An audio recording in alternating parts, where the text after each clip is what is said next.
जय जय श्री राधे। सब वैष्णवों को सप्रेम सनम्र और सादर जय Shri Krishna. Today is the 125th day of the readings of the 252 Vaishnava disciples of Sri Gosaiji, Varta 102.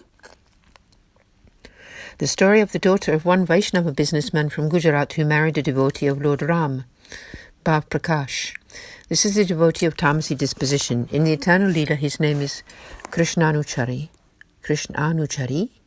who was a Sakhi of Tanumadhya within the Lord's Dwarka pastimes. She manifests from Tanumadhya and is thus a form of her divine loving sentiment. Part 1.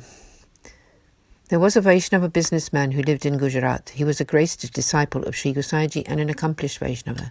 A daughter was born to him. Once Sri Gosaiji was on his way to Dwarka and happened to set up camp in that Vaishnava's village, he brought his daughter to Sri Gosaiji to have her initiated with the Lord's name. At that time, she was only 1.5 years old. Sri Gosaiji was very pleased to initiate her with the Lord's name. He then announced, "This girl will be blessed with the perfect Sarvatma Bhav, the loving sentiment of seeing Sri Krishna in everyone and everything." When the girl grew up a bit, she used to like to listen to divine discourses on the Srimad Bhagavatam. Some time later, her father married her to a boy of the same caste, although he was a devotee of Sri Ram. He was very attached to Sri Ramji's form. Her mind and heart were completely immersed in the pastimes of Sri Krishna. Day and night she was fully absorbed in meditation on her beloved's pastimes. Many days later, the Ramanandi Vaishnava came to collect his wife from her home to go to his home. Her parents gave her a good send-off. Then the couple left and went to their marital home. That night, the girl decided to find out what his devotional mood was like. She asked her husband, "What does your Sri Raghunathji do?" He replied, "He rules the kingdom. His queen is Sri Janaki-ji. The two of them rule together and enjoy pastimes together." Then the husband asked his wife, "What does your Sri Krishna do?" She answered, "My Sri Krishna plays his flute to summon all the Vraja ladies to his side, and then they dance together and enjoy other pastimes." As they do, so all the demigods and goddesses come there in their aerial cars to witness the scene. A pavilion has been set up in which Gandharvas or celestial musicians gather to sing, and the gopis also sing in various melodies. In this way, Sri Krishna, Sri Thakurji, is always engaged in pastimes. The husband and wife spent many nights discussing such matters until morning. One day, when they were pleasantly discussing in this light-hearted way, the husband said, "Your Sri Thakurji seems to behave in an inappropriate way, playing with so many women all the time." She replied, "Well, your Raghunathji is only very weak in household matters. He had only one wife, Janaki, and he was not even able to protect her." They began to argue and both felt deep affliction. Immediately, Sri Thakurji felt unable to bear the pain of these devotees, and he appeared between the couple and began to pacify their argument. He said, "I am pleased with you both. Ask a boon of me." They piped up, "Oh Maharaj Adiraj, our request is that you remain pleased with us and that we spend our time discussing in this very way so that we might get to have your holy sight." Hearing this, Sri Thakurji was most happy. The two of them continued all their lives to have such discussions, and they never became entangled in worldly wranglings. They never became involved in material attitudes, being oblivious of the world. Bhav Prakash. A question arises in this story. Both the husband and wife criticized the Lord. They made differentiation between the two forms of Rama and Krishna. Even so, the Lord appeared directly to them. Why is this? The answer given here is that in the path of pure devotion, when a devotee has unshakable and exclusive devotion for their beloved Lord, then he will grace them.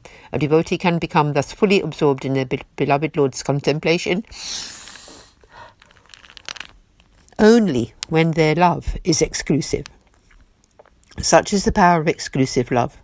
Also, in the path of pure devotion, the Lord does indeed have many different forms according to his various pastimes and purposes.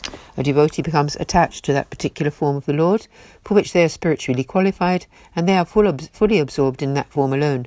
In this way, the paths of devotion and knowledge are quite different. Part 2. In their home, when the wife made the adornment of her husband Sri Ram, Thakurji, she dressed him in a peacock crown, a skirt, dhoti, scarf, vest, turban, frilled turban, ceremonial turban, turban with 3 frills, 4-pointed skirt and shawl, etc. And then he appeared as the youthful Sri Krishna himself. When the husband was adorning the Lord, he dressed him as Sri Ram, and he then granted his holy sight in this very form. The two of them enjoyed his direct experience in this matter. They performed all their seva with deep love. They spent their whole life in this very way. They had no idea what the world was all about. Hence Sri Thakurji granted them so much grace. They were both recipients of great grace and accomplished Vaishnavas. They both had their Sarvatma Bhav, seeing their Lord in everyone and everything, perfected. Bhav Prakash. Here another question arises. Why did this lady, who was a devotee of the path of grace, make the adornment seva of a Sarupa of Lord Ram?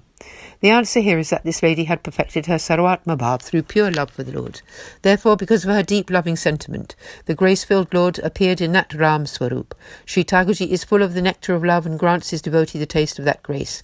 When such enlightened love arises, then the devotee no longer distinguishes between the grace-filled path and the lawful path. The subsequent divine loving sentiment is totally replete with the nectar of pure love. Pure love is experienced everywhere and in everything. In this way, the path of grace-filled devotion is unique. In his 4-verse treatise, Sri Acharyaji has stated, Yadi Shri Gokula Disho Drita Sarvatmana Hridi Tata Kimaparam Bruhi Lokikai Vedikairapi. If Sri Krishna, the Lord of Gokul, is firmly established in one's heart with every kind of loving feeling, then pray tell, can there be anyone who can exceed this Supreme Lord who fulfills every desire, or who demolishes every worldly or scriptural consideration? This type of devotion is the most superior. Thus concludes Varta 102, the story of the Vaishnava's daughter who married a devotee of Ram. She was the recipient of great grace and an accomplished Vaishnava. Thus there is no real end to her tale. Continuing on to Varta 103, the story of 2 brothers, Sanchora Brahmins from Gujarat. These are devotees of Sattvic disposition. In the eternal Leela, the eldest brother's name is Vaishnavi and the younger brother's is Vallabha. They are both very close Sakhis of Sri Yashodaji and always engaged in the Lord's Seva in Nandale. They appear from Kunjari and are thus a form of her divine loving sentiment. Part 1. Once when Sri Gosaiji was travelling to Dwarka, these 2 brothers both got name and Brahmasambandh initiation from him. They became very accomplished Vaishnavas. The Lord granted them his direct experience. They were very affectionate and caring to other Vaishnavas. Once many Gujarati Vaishnavas gathered together in a group to go to Gokul to have Sri Gosaiji's sight. The group arrived in the village where these 2 Sanchora Brahmins lived.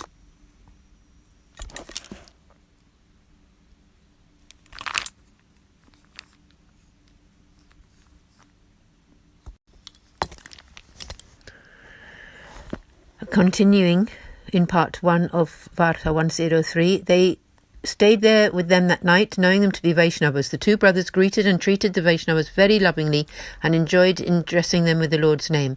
When they looked, they realized they had no supplies at home and pondered on what they should do. They thought, Vaishnavas have come to our home, gracing us by doing so.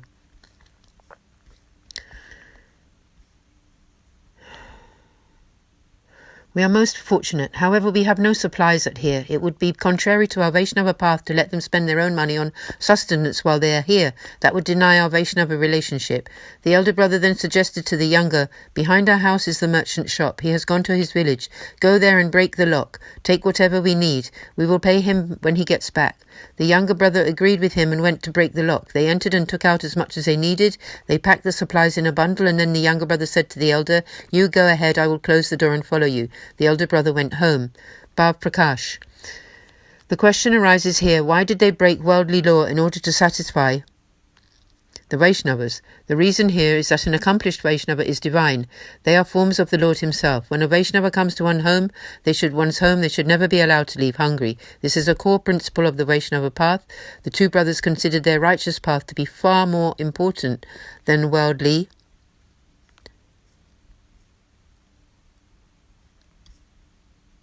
law. Part 1 continued. At that very moment a policeman arrived there. He caught hold of the younger brother and led him to the village meeting place under a tree and told the police officer everything that had come to pass. The king of that village was also sitting there at the time. The Brahmin brother's neighbour, who was very crooked, sat there writing. This man was not at all friendly to the brothers. The neighbour piped up, "O king, sir, this man is a big thief. He's responsible for all the thieving that goes on this village. He has wanted man who has murdered many." He said many more things along these lines. The king ordered, "Kill him," and had his men kill him on the spot. They tied his decapitated head over the gate of the village and bound his body to a tree to set an example to others not to do what he had done. The elder brother heard of these happenings. He said nothing but thought, "If I worry about this, the Vaishnavas will not be fed. Everything is the Lord's own wish." Thinking like this, he sat down alone and had the ladies of the house make all the preparations to be offered to Sri Thakurji. After accepting back the offerings as prasad, he fed all the Vaishnavas. The Vaishnavas then started to sing in a group. Following this, they began to discuss the life stories of Sri Acharyaji and then Sri Gosaiji's disciples and studied commentaries by them on scriptural texts. The Vaishnavas asked the elder brother, "We have not seen your younger brother since we arrived yesterday. Where is he?" The elder brother replied, "He must have gone for some work." The next morning, the Vaishnavas were getting ready to continue on their journey. The elder brother accompanied them for a very small part of the way. They came to the tree where the younger brother's torso was tied. The torso greeted the Vaishnavas as they passed by folding its hands and bowing its head. Bhav Prakash. Here the question arises, how could a dead body perform such actions? The answer given here is that it is like when a great warrior is fighting in the battle, a great warrior is fighting and is killed. He becomes filled with the fighting spirit and can even continue to battle after his body is technically dead. In this same way, through the younger brother's loving respect towards the Vaishnavas, his dead body was able to greet them with the name of the Lord. So we will continue this story tomorrow. Jai Shri Radhe. Sab Vaishnavon ko sa prem, sa ananda, sa namra. Jai Shri Krishna, Sri Gosaiji ki jai. Jai Jai Shri Radhe.